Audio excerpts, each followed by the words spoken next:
Accent français Accent français. Accent français. et sa web radio Près de la mer.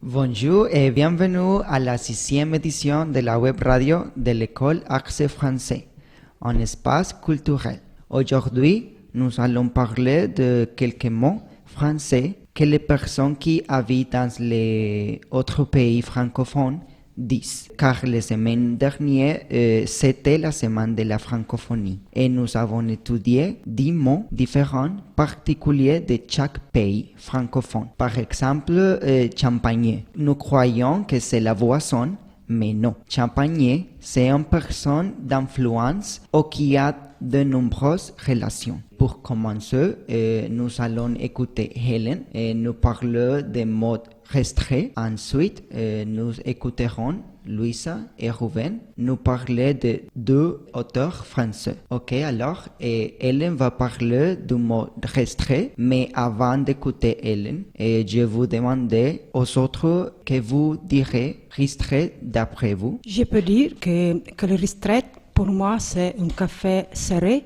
parce que je suis italienne et en Italie, nous buvons beaucoup de café serré. Et pour toi, Ruben? Quand j'entends le mot ristret, je m'imagine que nous sommes dans un café à la place Sainte-Anne, à Montpellier.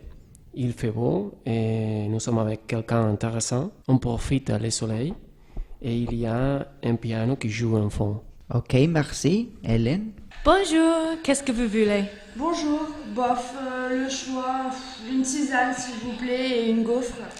Bien sûr, ça fait 1 euro s'il vous plaît. Je vais vous les amener. Ah non, attendez, désolé. Un ristret, pas une tisane. Pas de souci. Donc, qu'est-ce que vous voulez? Un ristret. Regrette? Non, pardon, je ne comprends pas. Un ristretto quoi. Risotto? Ah, je suis désolée, mais nous n'avons pas le... Un expresso serré. Ristretto, c'est la même chose. Oh, pardon, alors, oui, je viens. Oh, les étrangers. Il semble que les francophones veulent continuer de pousser les limites. C'est juste dommage qu'ils soient obsédés d'avoir le plus petit café, chacun avec son propre nom, ce qui augmente la confusion des étrangers qui travaillent en France. Nous, les Anglais, ne le comprenons pas. Oui, si vous allez dans un café très chic au centre de Londres, vous trouverez les cafés serrés et italiens. Mais dans le cœur des Anglais, on adore le grand café au lait, toujours, ou bien sûr, un thé avec du lait. Un point. Italien. Oui, italien. Je suis désolée, mais tout le monde associe le café serré avec les Italiens. Peut-être c'est la raison pour laquelle les Français ont cette vraie obsession. D'ailleurs, c'est quoi le café minuscule espresso? Je le finis toujours avant de l'avoir commencé. À Paris, ça c'est 4 euros dépensés en moins de 4 secondes. Écoutez, si vous voulez aller de mal en pis, le ristret est encore plus petit. L'expresso contient 6 centilitres de café alors que le ristret fait seulement 3. De 4 centilitres, ça fait 1 centilitre par euro par seconde de boisson. Ridicule. Mais j'ai compris aujourd'hui que le nom ristret est en fait grâce aux Italiens. Restreint, ça veut dire limité, serré. La quantité d'eau est restreinte dans une restraite avec la même quantité de café pendant la même durée. C'est vraiment pour les amateurs qui savent apprécier la saveur du café. Moi, je vais garder mon café allongé avec beaucoup de lait. Merci. C'est incroyable que les personnes voient ça, mais c'est très bien pour les personnes qui sont tout le temps fatiguées, car la différence des autres cafés, les restreints, c'est comme une injection de caféine rapide.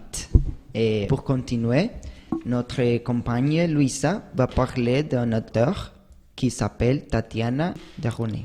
Il y a presque 3 ans que par hasard, j'ai découvert Tatiana Deronay, une écrivaine franco-anglaise. Sa mère est anglaise et son père français d'origine russe. Son premier livre que j'ai acheté comme c'est ça, j'ai aimé immensément, s'intitule Elle s'appelle Sarah. L'écrivain, avec ses romans, a réussi à raconter une période très triste de notre histoire, dont je n'aime pas parler, mais lisez-le. Je me souviens que je l'ai dévoré. J'étais impatiente de le lire tout de suite, mais en même temps, je ne voulais pas le finir parce que je voulais rester plus longtemps avec l'auteur, avec ses mots, ses pensées, ses sentiments. Quand tu lis un bon livre, tu ne veux pas le lasser, tu ne veux pas quitter l'écrivain qui te fait sentir bien. Je crois que c'est difficile de trouver les mots pour dire ce qui se passe pendant ce moment. Tu es seul avec ton écrivain préféré. Je pense que c'est un mystère inexplicable. J'ai eu le même feeling quand j'ai lu Rose et Manderly Forever, la biographie de Daphne du Maurier. Tatiana Deronay écrit bien, mais elle n'est pas la seule auteure que je lis. J'aime bien lire aussi des œuvres d'autres écrivains. Merci. Et quels sont les autres auteurs que tu aimes? J'aime lire aussi Delphine de Vigan, Jeanne d'Emerson, Marc Levy. Tu les connais? Non. Je crois que tu dois le lire. Ça semble intéressant. Merci, Luisa. Et pour finir, nous allons écouter Ruben, qui va parler de son auteur français préféré.